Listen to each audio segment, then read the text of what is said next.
SIR अभियानाच्या अनुषंगानं नाशिकमध्ये भाजपकडून प्रत्येक बूथ प्रमुखाची निवड केली जाते।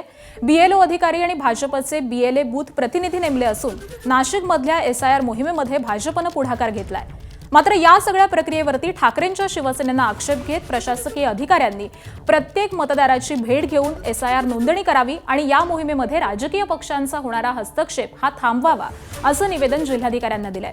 त्यामुळे नाशिकमधल्या एसआयआर मोहिमेच्या अनुषंगानं भाजप आणि ठाकरेंच्या शिवसेनेकडून आरोप प्रत्यारोप होत आहेत। दरम्यान या संदर्भामध्ये भाजप शहराध्यक्ष सुनील केदार आणि ठाकरे सेनेचे जिल्हाप्रमुख डीजी सूर्यवंशी यांनी काय प्रतिक्रिया दिली आहे पाहूयात।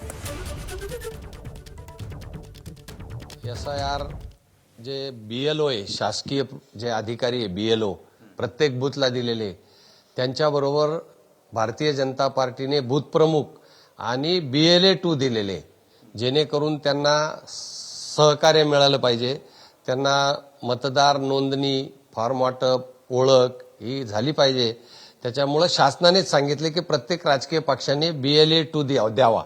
त्याप्रमाणे आमचे 1047 बूथवर आम्ही बीएलओ बरोबर बीएलए 2 आणि बूथ प्रमुख दिलेले आणि त्यांच्या माध्यमातून मतदार नोंदणी सुरू आहे।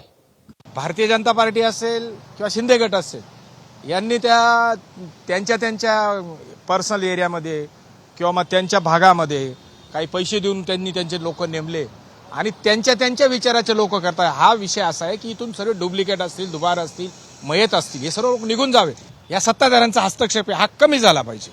कारण जर तुम्ही कॅम्पमध्ये जर तुम्ही आयडेंटिफिकेशन किंवा मॅपिंग करत असाल, सांगता येत नाही एखाद्या नावावर डुप्लिकेट फोटो, डुप्लिकेट फॉर्म, परत ते नको व्हायला।